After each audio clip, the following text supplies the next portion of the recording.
बिहार के Samastipur court campus के अंदर 4 अज्ञात अपराधियों ने पेशी के लिए आए कैदियों पर अंधाधुंध गोलियां चला दी, जिस कारण 2 कैदी घायल हो गए। इस गोलीबारी घटना के बाद पूरे कोर्ट कैंपस के अंदर अफरा तफरी का माहौल कायम हो गया। एसपी सहित कई पदाधिकारी कोर्ट पहुंचकर हालात का जायजा लिया। साथ ही दोनों घायल को सदर अस्पताल रवाना किया गया। इससे पूर्व भी इस तरह की घटना हो चुकी है। मामले के बाद प्रशासन पर कई सवाल उठने लगे हैं। हालात अफरा तफरी का है तथा कोर्ट के अंदर लोग कई प्रकार के सवाल करने लगे हैं, जबकि घायल व्यक्ति शराब कारोबारी प्रभात चौधरी बताया जा रहा है। उनके साथ एक और कैदी को गोली लगी है।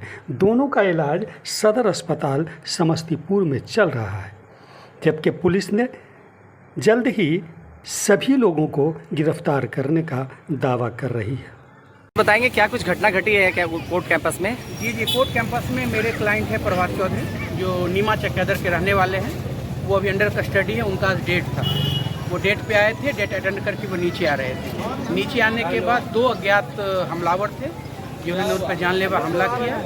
एक गोली प्रभात के जांघ में लगी है और उनके साथ जो कोई एक्यूज था, वो दूधपुरा का रहने वाला था, उसके हाथ में गोली लगी है और शायद एक सिपाही भी इसमें घायल हुआ। तो क्या पेशी थी आज उनकी? जी, आज उनकी पेशी थी। वो अभी जेल में है। आज पेशी के लिए यहाँ आए थे। किस मामले में उनकी मतलब यहाँ पेशी थी? कुछ शराब वगैरह का कुछ केस चल रहा है, उसी मामले में वो मतलब आज पेशी में आए थे और कंप्लीट फेल्योर है। वो तो बच गया, उसके जान में गोली लगी, वो मतलब घायल है। कोर्ट कैंपस के अंदर अपराधियों ने घुस के गोली चलाया? बिल्कुल घुस के चलाया भी और फरार भी वाहन के समीप।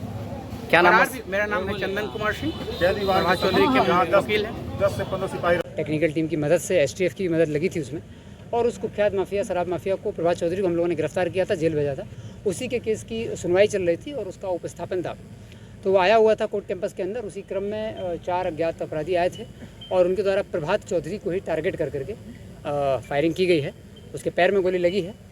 वो स्थिति उसकी सुरक्षित है। वो किसी भी तरह की उसमें चोट जो है वो गंभीर नहीं है। और उसके साथ में एक और व्यक्ति को चोट लग गई है, लेकिन गोली लग गई है। लेकिन जो मेन टारगेट था वो प्रभात चौधरी था। तो जो इसका एक शराब माफिया का एक नेक्सस चलता था, जिसको हम लोगों ने तोड़ा था कुछ समय पहले ही।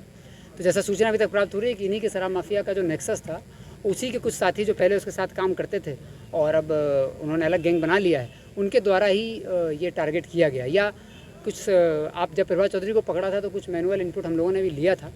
तो इसी शराब के जो सिंडिकेट था, इसमें प्रभात चौधरी को गोली लगी है और कुछ शराब माफियाओं के द्वारा ही जो उसके साथ काम करते थे, उनके द्वारा घटना करने की हम लोगों को उम्मीद है। और हम लोग को जो सर्वेलेंस है वो बता रहा है, हम लोग उनके पीछे लगे हुए हैं। कोर्ट कैंपस की सिक्योरिटी पूरी तरह सुदृढ़ है। यहाँ पर हम लोगों ने जो भी आवश्यक बदलाव करने हैं वो बदलाव भी कर रहे हैं। डिस्ट्रिक्ट साहब से मुलाकात हो गई है और कोर्ट कैंपस के जितने अंदर वकील हैं और अन्य सभी लोग हैं, उन सभी लोगों को सुनिश्चित करने के लिए लगातार यहाँ पर हम लोग रहेंगे। और जो बल का बदलाव करना है और अधिक बल का उपस्थापन यहाँ पर कराया जाना है, वो भी हम लोग करा रहे हैं। और जिन अपराधियों ने घटना की है, पैदल आए थे, पैदल ही भागे हैं, तो गेट पर कुछ कमी हुई है। जो पुलिसकर्मी यहाँ मौजूद थे, उनके द्वारा अगर ससमय गेट बंद कर दिया जाता तो ये अपराधी भागने में सफल नहीं हो पाते, क्योंकि करीब 50 मीटर के आसपास, 30 से 40 मीटर के आसपास अपराधी पैदल चले हैं, फिर भागे हैं। तो इसमें हम लोग देखेंगे जिन पुलिसकर्मियों की लापरवाही होगी उन पर कार्रवाई भी करेंगे और जिन लोगों ने गोली चलाई है उनको पकड़ करके सजा दिलाने का काम किया जाएगा। प्रभात चौधरी को गोली लगी है, वो भी सदर अस्पताल में इलाजरत है और टोटल 2 लोग घायल हुए हैं इसमें। पुलिस वाले का भी नाम? नहीं, पुलिस वाला कोई इसमें घायल नहीं है। पुलिस वालों ने बचाने का, जो पुलिस साथ में थी उसने पकड़ने का प्रयास किया, लेकिन वो नहीं पकड़ पाए। लेकिन जो गेट पर पुलिस थी, पुलिसकर्मी थे, उनके द्वारा बहुत तत्परता नहीं दिखाई गई कार्य में। उनके द्वारा अगर तत्परता दिखाई जाती तो ये घटना नहीं होती। इसकी भी हम लोग पूरी जांच करेंगे, एसडीपीओ साहब करेंगे इसकी पूरी जांच। और जो अपराधी मेन इसमें हैं, जो शराब का सिंडिकेट है, जो बड़ी मुश्किल से 6 महीने में प्रभात चौधरी पकड़ पाए थे हम लोग, तो उसी का कुछ लग रहा है कि लड़के जो पहले साथ करते थे उन्हीं के द्वारा घटना की गई है। जल्दी वो भी पकड़े जाएंगे और कोर्ट में जो सुरक्षा है उसको फिर से सुदृढ़ करने के लिए हम लोग जो भी आवश्यक उपाय लिए जाने हैं, अगले 7 दिन के अंदर वो उपाय हम लोग करेंगे। Thank you. कोई टीम भी बनाई जाए।